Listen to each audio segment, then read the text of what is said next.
ಇವತ್ತು ಅಧಿಕಾರವನ್ನ ಪಡ್ಕೊಂಡಿರೋದನ್ನ ನಾವು ನೋಡ್ತೇವೆ. ಅದಕ್ಕೆ ಅವ್ರಿಗೊಂದು ಕಿವಿ ಮಾತು ಹೇಳಬೇಕಾಗುತ್ತೆ.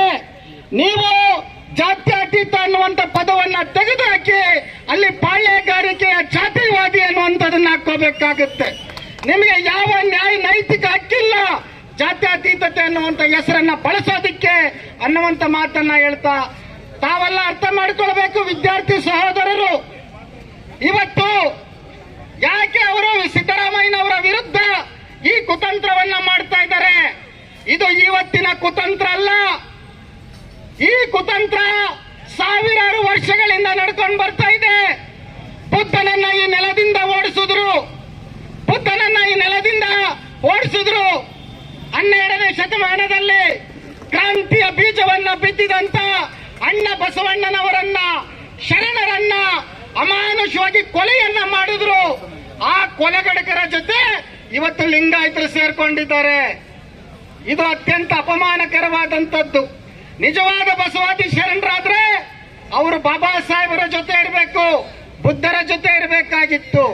ಆದ್ರೆ ದುರಂತ ಇವತ್ತು ಆ ಸಮುದಾಯದಲ್ಲಿರುವಂತ ಕೆಲವರು ಜಾತಿವಾದಿಗಳ ಜೊತೆ ಇವತ್ತು ಸೇರ್ಕೊಂಡಿದ್ದಾರೆ. ಬಂಧುಗಳೇ, ಯಾರು ಬಸವಣ್ಣನವರನ್ನ ಕೊಂದ್ರು ಆ ಕೊಲೆಗಡಕರ ಜೊತೆಗೆ ಇವತ್ತು ಸಮುದಾಯ ಸೇರೋದು ಮಹಾಪಾಪ ಅನ್ನೋದನ್ನ ನಾವು ಅರ್ಥ ಮಾಡ್ಕೊಳ್ಬೇಕಾಗತ್ತೆ. ಹಾಗೇನೆ ಈ ನಾಡಿನ ಹೆಣ್ಣು ಮಕ್ಕಳ ಪ್ರಾಣವನ್ನ, ಅವರ ಮಾನವನ್ನ ಉಳಿಸಿದಂತ ಟಿಪ್ಪುವನ್ನ ಇವತ್ತು ರಾಷ್ಟ್ರದ್ರೋಹಿ ಅನ್ನುವಂತ ರೀತಿಯಲ್ಲಿ ಬಿಂಬಿಸ್ತಾ ಇದ್ದಾರೆ.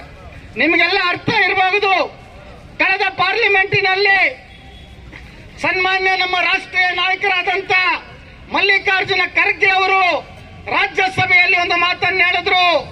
ನಿಮ್ಮ RSS ಒಂದು ನಾಯಿ ಕೂಡ ಸ್ವಾತಂತ್ರ್ಯಕ್ಕಾಗಿ ಜೀವ ಕೊಟ್ಟಿಲ್ಲ ಅನ್ನುವಂತ ಮಾತನ್ನ ಹೇಳಿದ್ರು. ಆ ಕಾರಣಕ್ಕಾಗಿ ಖರ್ಗೆಜಿ ಅವರನ್ನ ರಾಜಕೀಯವಾಗಿ ಮುಗಿಸೋದಕ್ಕೆ ಪ್ರಯತ್ನವನ್ನ ಪಟ್ಟರು. ಸೋಲಲ್ಲ ಅದು, ಅವರು ಸೋತಿಲ್ಲ. ಆದ್ರೆ ಅವತ್ತು ರಾಷ್ಟ್ರೀಯ ಕಾಂಗ್ರೆಸ್ಸಿನ ಅಧ್ಯಕ್ಷರಾಗಿದ್ದಾರೆ. ಇದನ್ನ ನಾವು ಅರ್ಥ ಮಾಡ್ಕೊಳ್ಬೇಕಾಗುತ್ತೆ. ಇವತ್ತು ಕಾಂಗ್ರೆಸ್ಸಿಗೆ ಉಸಿರು ತುಂಬುತ್ತಾ ಇರುವಂತವರು ಈ ಸಮುದಾಯಗಳು, ದಲಿತ, ದಮನಿತ, ಹಿಂದುಳಿದ, ಅಲ್ಪಸಂಖ್ಯಾತ ಸಮುದಾಯಗಳು ಇವತ್ತು ಈ ಕಾಂಗ್ರೆಸ್ಗೆ ಇವತ್ತು ಉಸಿರನ್ನ ತುಂಬುತ್ತಾ ಇದ್ದೇವೆ. ಚುನಾವಣೆಯಲ್ಲಿ ನಿರ್ಣಾಯಕ ಪಾತ್ರವನ್ನು ನಾವು ವಹಿಸಿದ್ದೇವೆ.